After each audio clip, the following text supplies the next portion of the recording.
My name's Asha Andersen. I'm one of the trustees of Flora and Fauna of Aotearoa, a new environmental group that we have set up. So, Flora and Fauna of Aotearoa.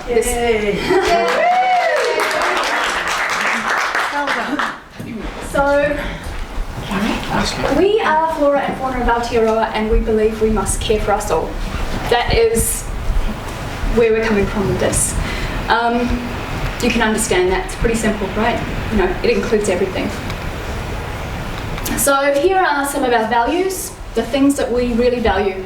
An environment free of pollution and cruel and inhumane toxins, the rights of water and all flora and fauna, native and non-native, sustainable and regenerative land management.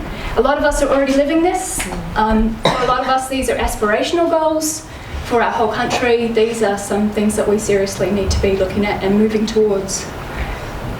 So, let's have a little look at the current story, because that helps to position us, you know, what are we living at the moment, what are we dealing with? And I thought the best way maybe to do this was just to grab some snapshots from the media, because they like to tell the mainstream narrative, the story, about what's happening in our environment.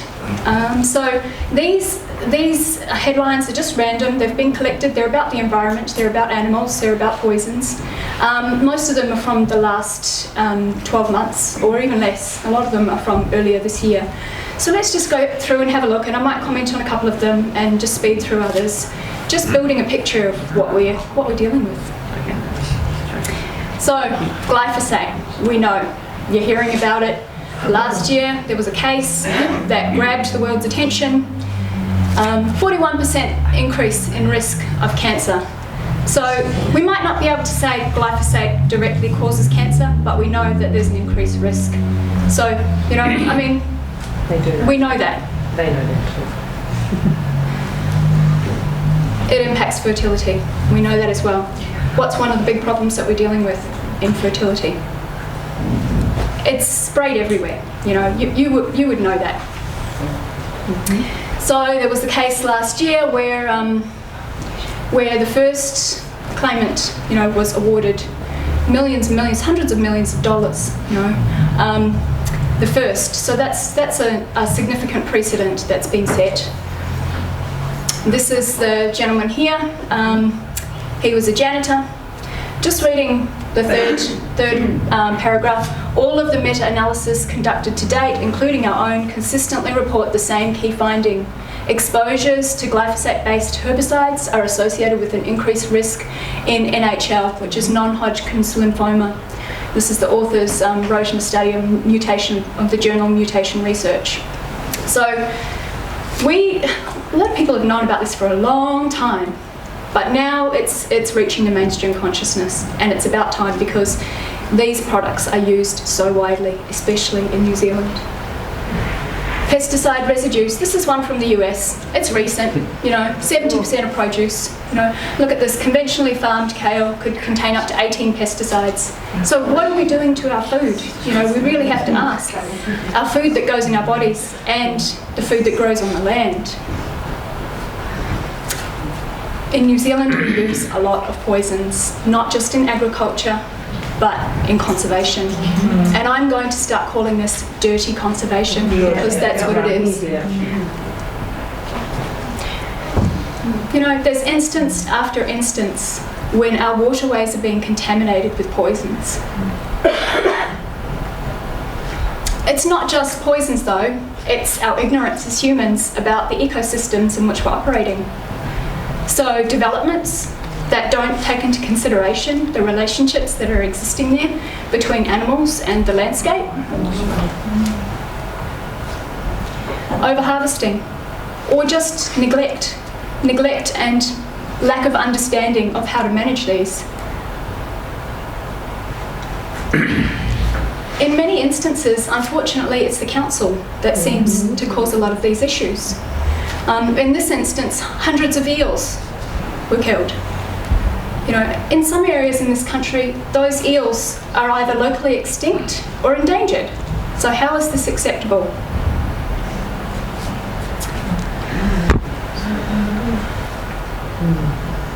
We're also doing it in our oceans. We know that.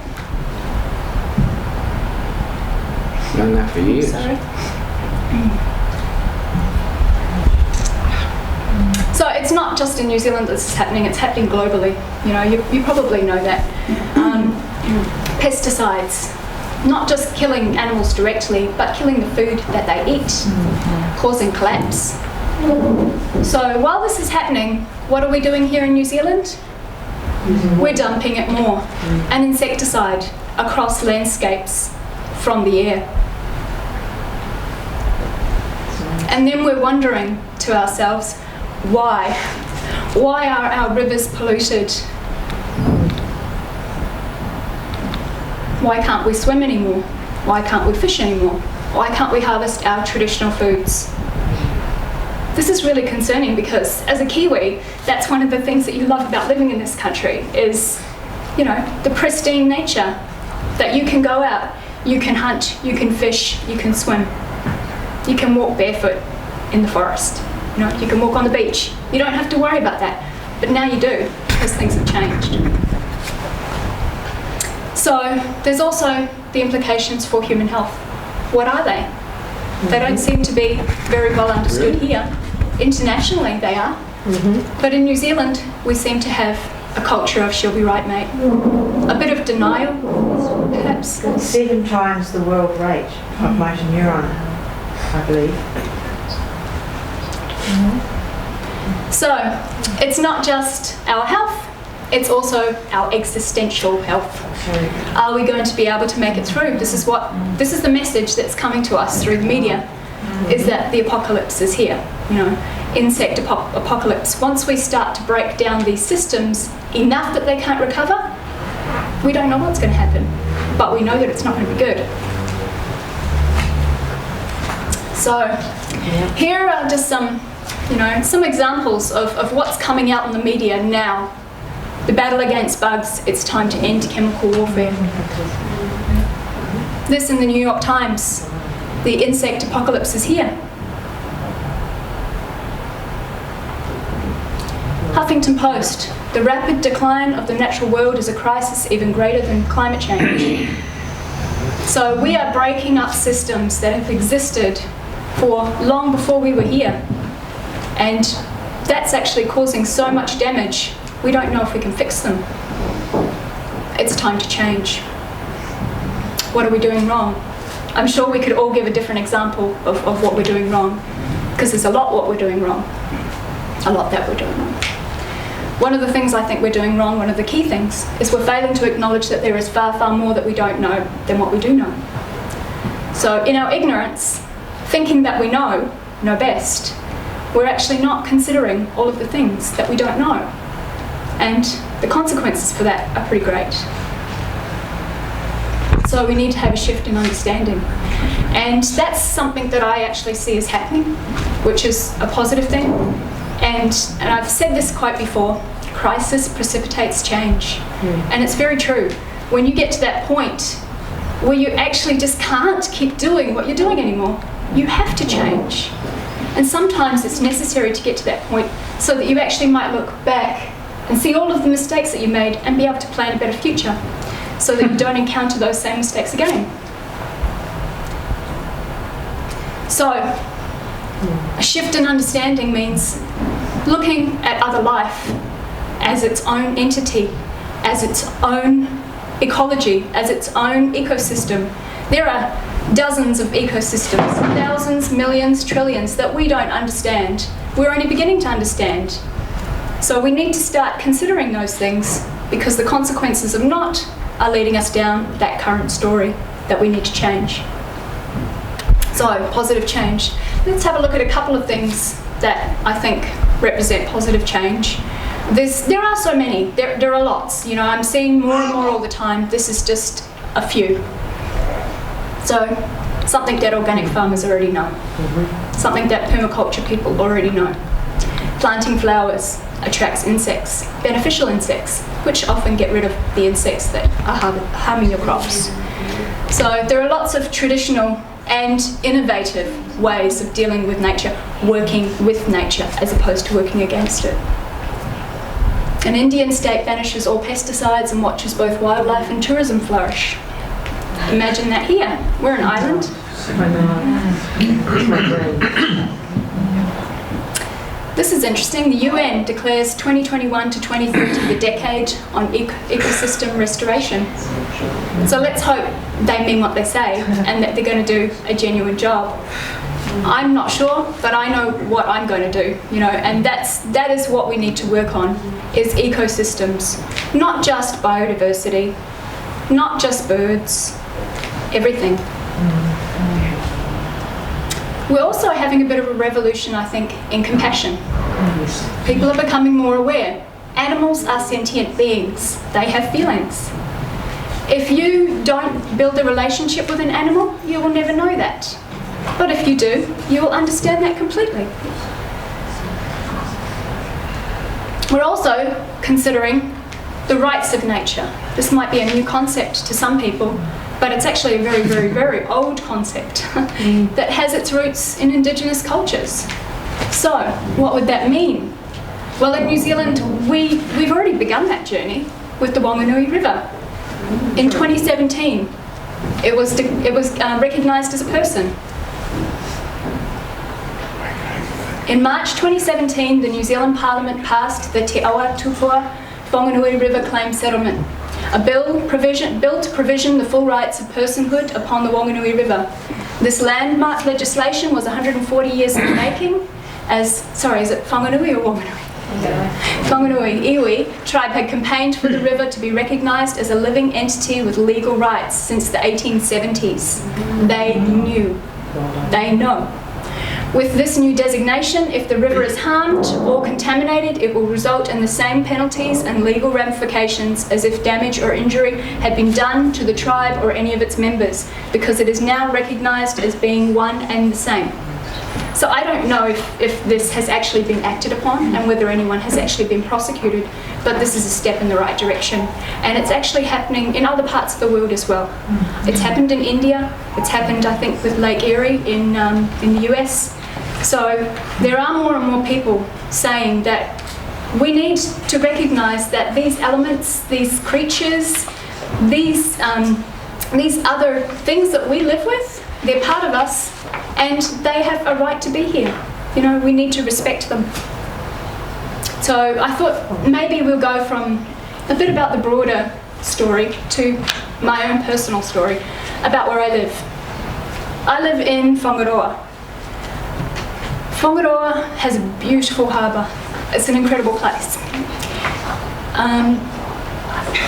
It doesn't just have a harbour though, it's got a lot more. It's located in the very far north. So you can see there's Whangaroa Harbour here. The Whangaroa district takes up a lot of this area here. And this is the Puketi Omahuta forest. And I live here in this valley. I live there because of the forest. So it was a conscious decision to be somewhere with a forest like that. So the Puketi Omahuta forest is 21,000 hectares and it contains magnificent stands of kauri, which don't have kauri dieback, podocarp and hardwood trees, and it has a rich ecological diversity, including 370 recorded species of plants, some of which are found nowhere else in the world. So it's unique. And it has some of the kauri trees that are there, those are some of the many standing kauri trees, many different stands of kauris that aren't seen elsewhere. So it's a really, really significant place. This is the valley that I live in. It's called the Waiare Valley.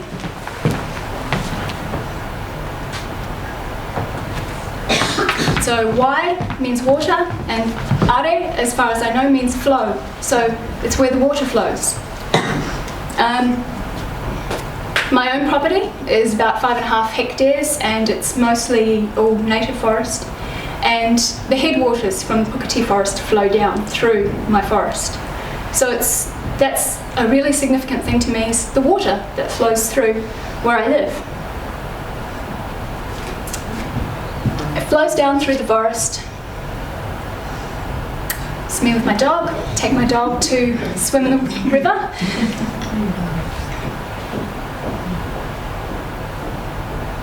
And it flows through and feeds into the tributaries that go out to the Whangaroa Harbour and also through Waipapa.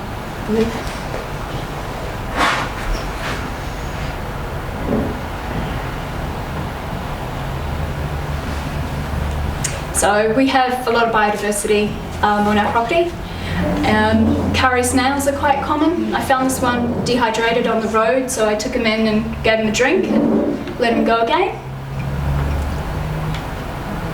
Also got lots of other invertebrates. My neighbour is a beekeeper, and my other neighbour has other beekeepers put his hives on his property. So we have a constant flow of bees going across our property as well. And the ditches on the side of the road are actually streams for perhaps about 10 months of the year. They flow, and that's where the bees go. So every time I drive out of my driveway, there are always bees buzzing around. These are some of the other creatures that we have on our property. Unfortunately, I'm not a good enough photographer to capture birds. And there are many others that I don't know the names of because I'm learning.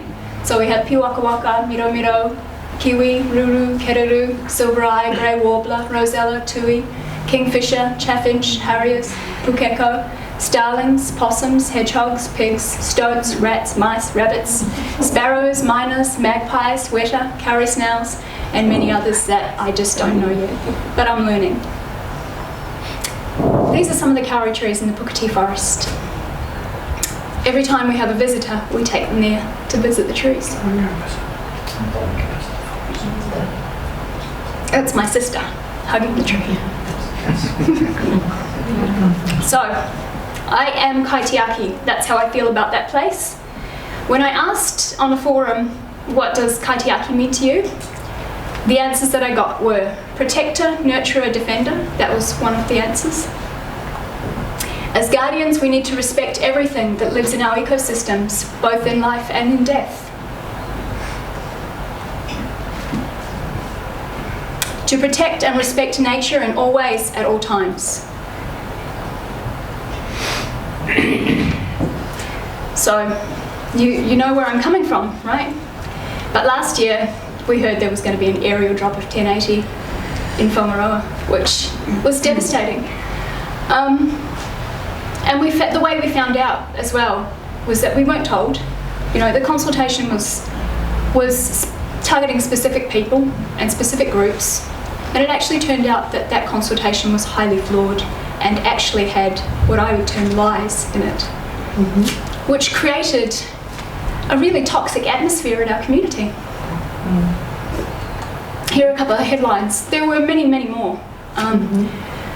Far North hapu at loggerheads over 1080 drops in Regions Forest. And it wasn't just the hapu or the iwi, it was landowners, it was people who live there. They didn't want that. So DOC ended up getting called out on their lies in the consultation, and they were forced to stop that drop. We were fortunate.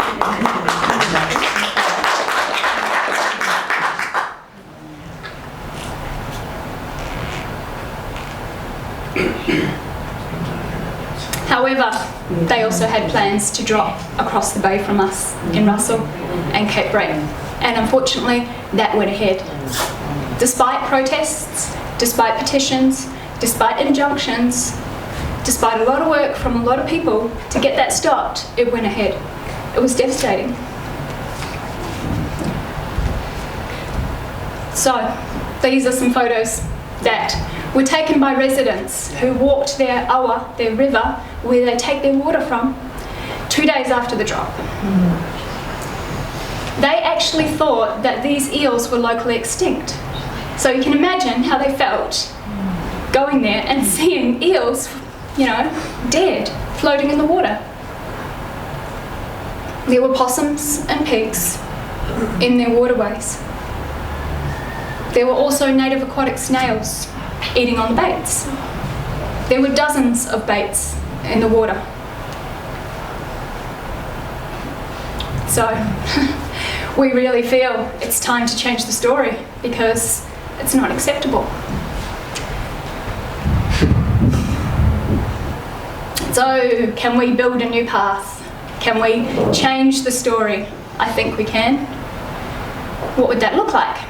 I think we're going to take a look at a couple of examples of good work that's being done. There are no silver bullet answers, but what there are is actually a diversity of beautiful answers that communities can pick up that might suit them, because what works in one place might not work in another. But that's fine. That's diversity. That's good. So Puketi Forest Trust.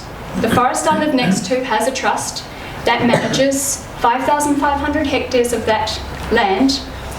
They have a capital fund which helps them to pay trappers. They also have membership which they take money from, and that helps the trust to run as well. They apply for grants, and they also do annual fundraisers like a hike through the forest. So there's the forest there. Those kauri trees that we saw when my sister was hugging the trees, there's a small boardwalk there that's easily accessible to the public. But every year they take people on a hike through the forest. You can either do 21 kilometres or 12 kilometres. So it's a day hike, and it's beautiful. This is their brochure. So this year I went, it was my first time. They managed to get Unimogs to carry us in for part of it, which was really cool. And we got to go through the forest and these beautiful stands of kauri trees. For a good part of it, it was river tracing, so we were walking the river, which was really amazing. Connecting people with nature.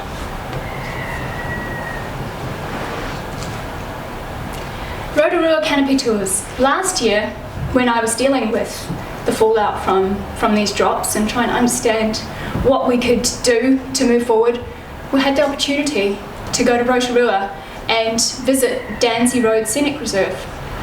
Unfortunately, one of our speakers was going to speak about her thesis on this company, but she wasn't able to make it today, so I'll let you know a little bit about it. So Rotorua Canopy Tours is a business that has a series of zip lines that go through this scenic reserve. It was set up by two young guys out of university. They had a great idea to connect people with nature, to also help to recover the forest, because the forest was being overbrowsed, and it did need some attention. So they set up their business. Part of the proceeds from their business go through to their trust, which is called Canopy Conservation Trust, and that helps to pay for good nature traps throughout, I think, 300 hectares of the forest. They don't do monitoring. They only look visually and listen for indicators, and that's how they know what they're doing is working. They only check their traps, I think, every 6 months. So yeah, it was amazing. It was really cool, and it's for all ages. They also educate you along the way. They talk about their journey, what their goal is. They show us what kind of traps they started off with, what kind of traps they graduated to. Cool. How many animals they caught in the first year. And you can see the platform there. So luckily one of these young guys was an engineer, so he had some of the smarts to be able to do this. But this kind of stuff is possible when people get together and want to create something special. It's actually the #1 thing to do in Rotorua if you look on TripAdvisor. It's not cheap too, but it's an incredible experience, which is why people are willing to pay for it. So you start off, I think, with a 50-metre one, then you go to a 100-metre zip line, and then finally I think the longest one was 400 metres. And they have suspension bridges throughout as well. Forest healing is another area that we don't really know much about in New Zealand, but in Japan they do, in Korea they do, in lots of other countries. They are tapping into the concept that our health is declining, mental health, physical health. Nature can heal you, it actually can.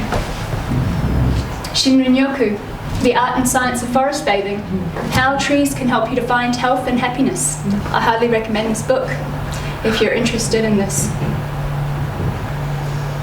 Here's an example. This is a website, the Japan Forest Healing website. So there's a lot to this. I'm not going to go into it in detail, but needless to say, these kind of things, you know, a centre, a forest healing centre that was well used by the community and perhaps even had visitors coming for its unique aspect, can contribute money towards managing forest areas so that there's not a continual need to go back to the government for grants, because that is it's not sustainable, basically. Yeah. So in Norwegian hospitals and woodland cabins, forest play for healing. So there's also Rotorua Maori, mountain biking, fur recovery, wild foods. The list goes on, really. And you can't say that any one, you know, is going to be a ticket out. It's all of these things. What it is vibrant forest communities, economies, forest economies. They already exist. We need to be building on them. Rotorua Maori, collecting traditional plant medicine. It's having a resurgence. Where I live, if you go to the market, you probably find 10 different people selling things that beautiful, beautiful products that they've made that are based on all of these plants. Mountain biking. I'm into mountain biking. I've been to Rotorua. They've done a really beautiful job with their park. It's hugely successful. It's visited by, you know, the locals use it, and most visitors that go to Rotorua, I would say, would either go walking in the redwoods, hiking, or perhaps use the mountain bike park. We have one in Waitangi. We're really, really lucky. So near where I live, about 40 minutes away, Waitangi Mountain Bike Park has been built over the last couple of years, and they've just got $500,000 from the government, from their Provincial Growth Fund, to continue expanding their park. They use their pathways, the trails, for the trappers, so that there's easy access. So there's all these kind of complementary things that we need to be understanding and using to our advantage. There also is an opportunity to make money off this that can go, therefore, back into trapping. That's just a screenshot from their website. That's me. I went to Hunua. I went mountain biking last year in July in Hunua. I won't go back. No, because it got dropped on. So, yeah, I mean, it's a real shame, and I'm concerned about the users in this park. So, forest economies, that's something that I'd like, just a concept to float around, because it's actually a real thing that already exists, and it's about time we started collaborating and making it an even stronger thing. Kaitiaki, that's a word that you can take away from today. I think it means something a little bit different to each of us. We have to find our own version of Kaitiaki, but that's it. I am no longer accepting the things I cannot change. I am changing the things I cannot accept.